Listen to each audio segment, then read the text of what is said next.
Every major economic collapse I have ever studied has one thing in common. The people who built generational wealth during it did not react to the crash after it was already on the screen. They prepared for it before the crowd knew what it was looking at. That is the first thing I want you to understand. For decades, ordinary investors have been told a story that sounds responsible, and for many of them, it is responsible enough. Crashes are unpredictable. Diversification is your shield. Stay invested. Do not try to time the market. Do not overthink it. Let time do the work. For a very large group of people, that advice is not crazy. It is serviceable. It can get them through life with fewer self-inflicted wounds than they would otherwise create. But that is not the playbook sophisticated money runs when the cycle starts turning. The very wealthy do not wait for the newspaper headline telling them the crash has arrived. They begin moving 18 months before it becomes obvious. Sometimes 24. They do not do that because they have a crystal ball. They do it because the same stresses appear again and again in different costumes. Credit stretches too far. Liquidity gets too easy. Valuations separate from reality. Leverage becomes respectable. Then the system begins whispering before it screams. That is when the prepared money starts shifting. I have watched that behavior long enough to know there's a pattern to it. The pattern is not philosophical. It is practical. It is not built on television language. It is built on the question every serious allocator asks when a cycle is getting dangerous. What do I want to be holding when everyone else is forced to sell? That is the whole game. Crashes do not just destroy wealth. They transfer it. They transfer it from the impatient to the patient, from the leveraged to the liquid, from the people who were conditioned to believe every asset should always be working, to the people who understand that one of the most important assets in any serious portfolio is optionality. That is why I want to walk you through 5 categories of assets that appear with astonishing consistency before major economic breaks. Some of them are available to almost anyone. Some of them require scale, access, or structure. But the principle under all 5 is the same. Rich people do not prepare for a crash by guessing the headline. They prepare for it by holding the things that become more powerful when other people lose room to think. The first one sounds so boring that most people dismiss it immediately. That is one of the reasons it works. Before the dot-com collapse, before the financial crisis, before the pandemic shock, one of the most reliable behaviors among sophisticated capital was the buildup of short-duration government paper treasury bills. Cash equivalents are so dull that ordinary investors look at it and think nothing important could possibly be happening there. That is because most people misunderstand cash. They think cash is the thing that costs them return while somebody else is getting rich. The wealthy think about it differently. They think about cash and treasury bills as the one asset class that does not need anyone. Asks cooperation to turn into anything else at the exact moment. Everything else is under duress. That distinction matters more than almost anything else in a crash. I have always respected that distinction. People spent years mocking large cash balances as dead money. They said it was lazy. They said it meant the person holding it had lost conviction. They said the market would leave that person behind. What they never seemed to understand was that cash is not a bet against opportunity. Cash is stored purchasing power waiting for prices to become irrational. If you are sitting on $10 million of short-term government paper yielding a modest return while the market is rising, you can look foolish to people who only judge intelligence by what worked yesterday. Then the crash comes. Extraordinary businesses fall 40%, 50%, 60%. Real estate freezes, credit seizes, equity owners panic. The person who held liquid government paper is suddenly the only adult in the room. He is not trying to survive. He is shopping. That is the function. It is not exciting. It is lethal. Crashes require sellers. Sellers require buyers. Buyers require cash. Most people arrive at the crash with opinions. The wealthy prefer to arrive with ammunition. That is what treasury bills really are in a late cycle environment. Ammunition. The second asset is one that ordinary people rarely understand until after the money has already been made, because the mechanism is hidden inside legal structures. They do not spend time studying. That asset is distressed debt when a company approaches bankruptcy. The public usually sees only the equity chart collapsing toward zero. They assume the business is dying and the story is over. The sophisticated money looks at the bond stack instead. This is one of the great dividing lines between amateur finance and serious finance. The amateur sees the stock, the professional studies the capital structure. When a company's bonds fall from par to 20 cents or 15 cents on the dollar, that does not always mean they are worthless.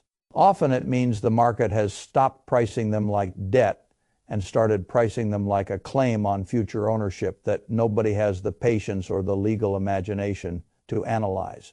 That is where the opportunity begins. The reason is simple, and it is worth understanding at a very mechanical level. In bankruptcy, the holders of common stock are almost always at the bottom of the waterfall. They do not get rescued by optimism. They do not get rewarded because they believed in the story. If there is not enough value left, they are simply wiped out.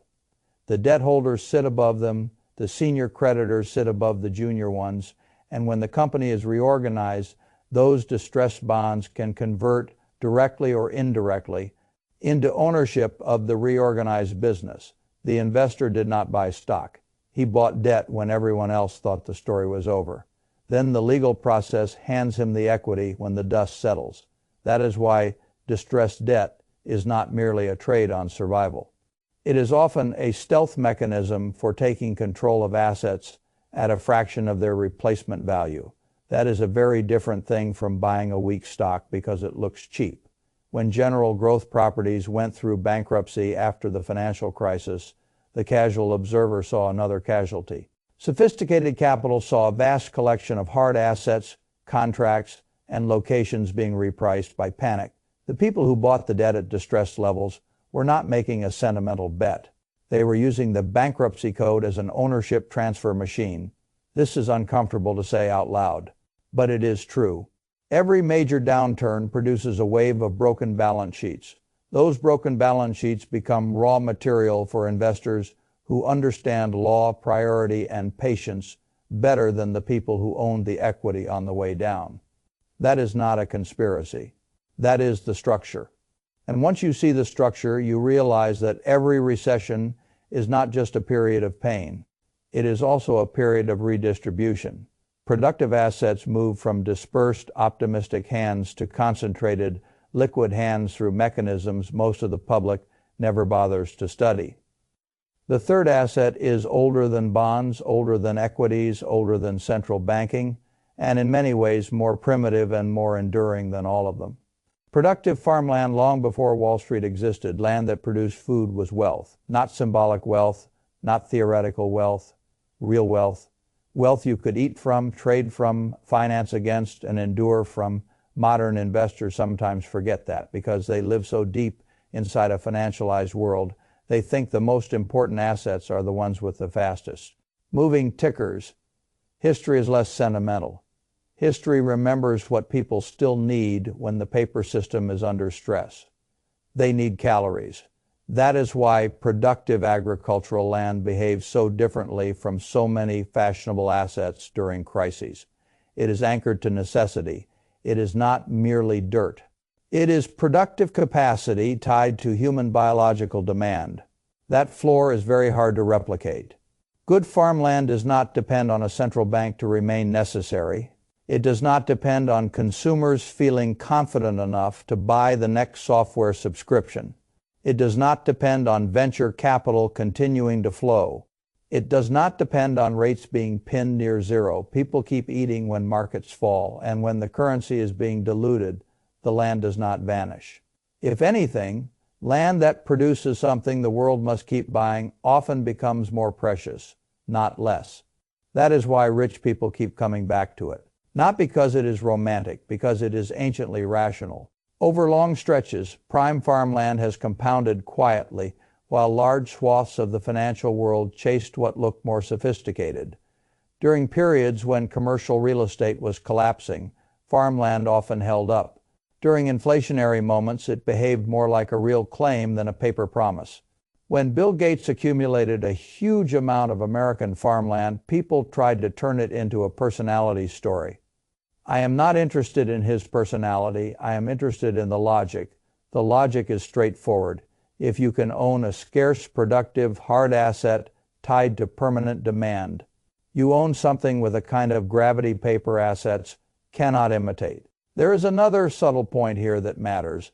Not all farmland is equal. Land producing crops with export demand and global pricing power is different from land only serving a weak domestic market.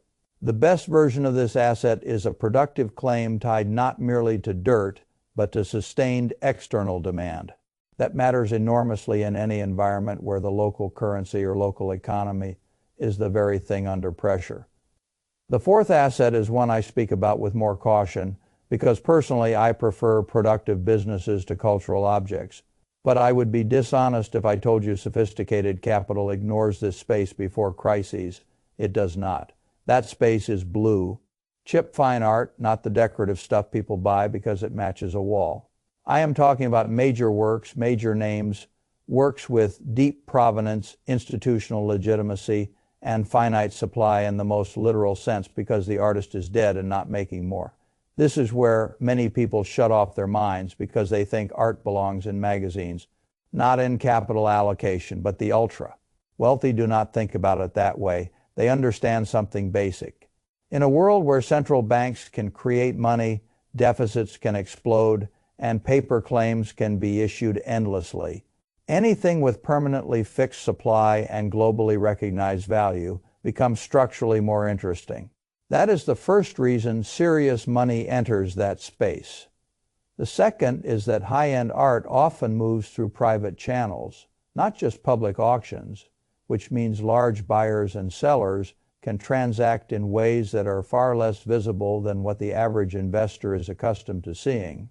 During periods leading into dislocations, private treaty activity has often risen sharply. That is not because collectors all suddenly became more passionate about beauty at the same time. It is because capital was quietly rotating into something scarce, portable, and not tightly correlated to the conventional financial system. Now let me be clear. I am not telling ordinary people to rush out and start buying paintings they cannot evaluate. That would be foolish. What I am telling you is that the behavior is instructive. Rich people use asset classes the broader public thinks of as eccentric, because those asset classes sometimes serve a very practical role. They preserve purchasing power in an opaque, finite, globally legible way, and in a crash, opacity and scarcity can be very useful friends. The fifth asset is the one that matters most, because the first four are mostly about protection, preservation, and positioning. The fifth is not primarily defensive. It is offensive. It is the mechanism through which entirely new fortunes are built when the economy breaks. That asset is essential: service monopoly businesses. If you want to understand how wealth gets transferred in recessions, study this carefully. The businesses I am talking about are not glamorous. That is why the public ignores them in good times. Waste hauling, self-storage, funeral services, pest control, water infrastructure, medical waste disposal, utility, like local service businesses with recurring demand, limited competition, and customer behavior that does not meaningfully change because GDP had a bad quarter. These are not dinner party businesses. That is exactly why they work. When the economy is booming, they are too boring for most people to care about. Nobody assigns them a fantasy multiple. Nobody starts a cult around them. Nobody convinces himself that buying them is participating in the future. Then the downturn comes, and suddenly their boring qualities become lethal advantages. People still make trash in recessions. They still need storage when they downsize. They still die. They still get infestations. Hospitals still produce regulated waste. Water still has to move. The revenue line on these businesses does not care much about your mood, your politics, or your market cycle that matters. But there is another layer that matters even more. During downturns, the large, well-capitalized owners of these businesses get to buy weaker operators at liquidation prices. The smaller competitor who financed his expansion with leverage now cannot refinance. His trucks, routes, contracts, equipment, and customer lists become available at prices that have almost nothing to do with their long-term cash generating value. The buyer with liquidity and discipline consolidates the market while everybody else is trying to survive the storm. That is how real fortunes get built, not by buying the thing everybody wants in good times, by buying the thing nobody celebrated in good times, and that becomes even cheaper in bad times, even though its cash flow never really broke. Wayne Huizenga understood that better than most people ever will. He did not build waste management by chasing glamour. He built it by consolidating a dull business that nobody romanticized, especially when the economy was under pressure. He understood that boring, recurring, essential cash flow is exactly what becomes more valuable when the environment gets hostile. This is one of the great secrets hiding in plain sight. The public thinks the money is in what is exciting. Sophisticated capital often knows the real money is in what is indispensable. That is why I say crashes transfer wealth. Because what really happens in a downturn is not just a fall in stock prices. What really happens is that fragile ownership structures get wiped out and durable ownership structures expand. The overleveraged owner becomes a forced seller. The liquid owner becomes the acquirer. The person who thought markets were about endless upside stories becomes a bag holder. The person who understood that cash and boring cash flow are weapons becomes richer. That is the transfer. Now, I want to tell you what I think matters most in all of this, because it is bigger than the 5 assets. Every major crash in modern history has not been a random meteor strike. It has been a cyclical redistribution event.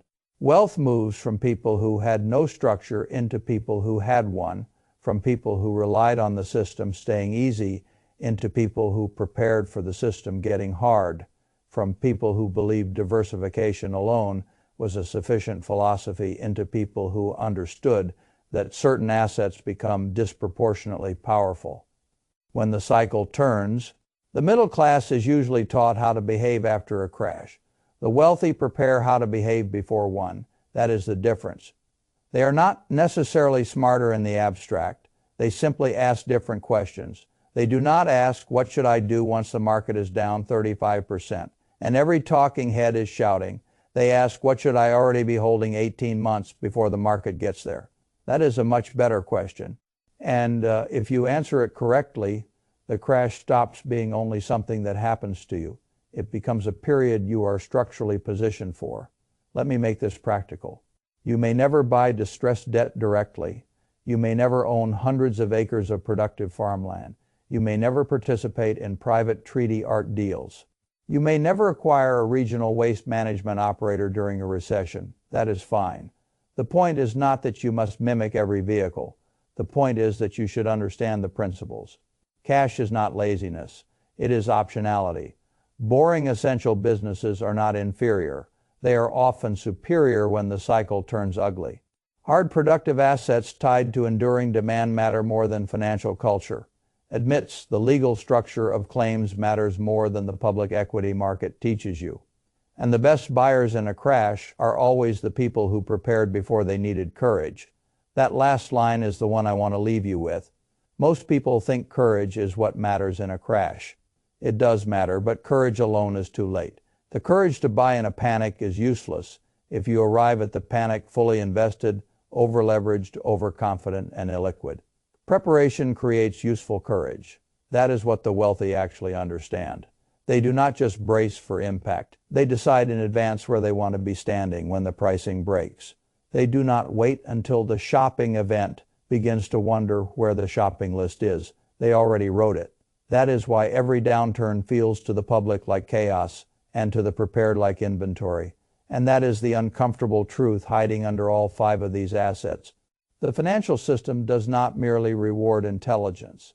It rewards structure. It rewards patience. It rewards the person who can remain solvent and calm long enough to buy from somebody who can no longer afford either. So here is the question I want you to sit with. If the next crash is already casting its shadow into the present, into the cash piles, the quiet acquisitions, the short duration positioning, the appetite for productive land, the consolidation of essential service businesses, the build-out of legal claims on future ownership, where do you want to be standing when it arrives? Do you want to be the person reacting to the crash or the person who prepared for it? Because every major cycle eventually forces you to reveal which one you really are.